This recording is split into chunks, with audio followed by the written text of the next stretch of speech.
Hi, and welcome back to Weekly Mail. Today, I will be starting a series on defense mechanisms, what they are, and how they affect our relationships, and how to practice new ones that can be more beneficial to you and your relationships. So, let's get started.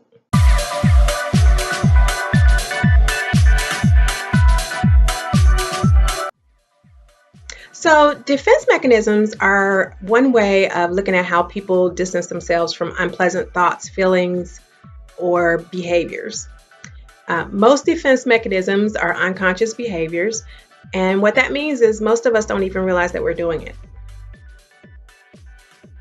So, a lot of people use these defenses as adults, and although they work for many, they are not the perfect way of dealing with our feelings or stress.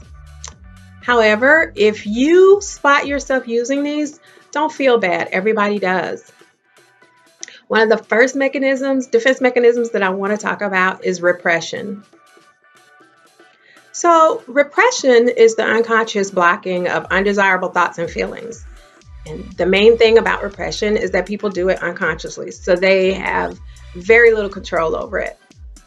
And I know you're probably thinking, well, if I repress those thoughts or feelings, then how will that affect my relationships? Well, what happens is everything gets suppressed. So it's kind of like when you take a box of stuff down to your basement and it just stays there collecting dust all the while you're thinking out of sight, out of mind. Well, that's your thoughts and feelings about a certain situation. Sitting in the basement, getting dusty. And no matter how much you have suppressed them, they are still there. And at some point will fester until you have an outburst of some kind, usually anger. And it shows up unexpectedly, usually because you decided not to deal with what was bothering you. So, how do you change this? There's no quick fix to emotional healing. We need to consciously tap into our subconscious feelings that we continuously put in the back of our minds. We need to allow ourselves to respond to some of those bad experiences so that we learn to confront any problem in the current moment. Holding all of these emotions in over a period of time, it can make you physically sick, and you don't want this. So when an emotional trauma happens, you have a choice to either deal with it or not deal with it. And if you make the decision to not deal with it, you will continue to have this cycle of repression. The emotions are still lying beneath the surface until they are triggered by something. If you see that you react very destructively to trivial things, you feel hurt easily, have trouble socializing, or maybe even have a difficult relationship with either of your parents, you probably need some therapy so you can start that healing process. If you decide to deal with the conflict at hand, then follow some rules. Do not blame, do not yell or scream. And that doesn't mean you don't feel anger, but communicate in three parts. So in communicating in these three parts, you want to use feeling, you want to tell the person what you're feeling, why you're feeling that way, and what you want. Set a boundary for them.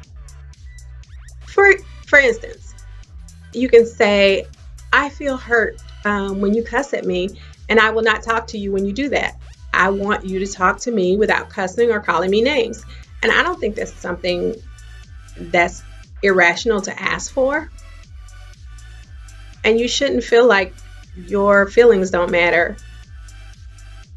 Not to say that the person will listen to your request, but if you've stated your facts, maybe if they don't or can't talk to you in a manner in which you requested, then you may have found a deal breaker in terms of continuing a relationship with them.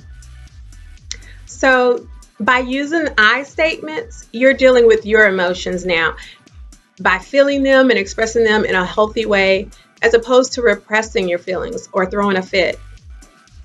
Learn to express yourself. When you're angry, say it and give yourself time to feel the entire emotion. Do not repress it. When you are sad, be all right with being sad. It's okay. Your feelings about a situation still might come back even when you've worked through it. So it would be unrealistic to believe that once you work through things, they will completely be gone when it comes to the past. Some past issues can be improved by working on them through therapy, but they may be so strong that they still come up every now and then. Just stay self assured and strong as you learn how to deal with these challenges. So, as you are able to handle your emotions better, you will become less concerned, more stable, and better able to deal with any challenge that comes in your life. Just know that I'm rooting for you. So thank you for watching my channel. Click the subscribe button below. If you have any questions or comments, please leave them in the box below. If there's a question or a comment that you don't want to leave in the box below, please send me an email to weeklymail8@gmail.com. I will answer here or send an email in return. Like this video if you like it, and please share. And join me next time as we talk about another defense mechanism. So I will see you guys later. Bye-bye.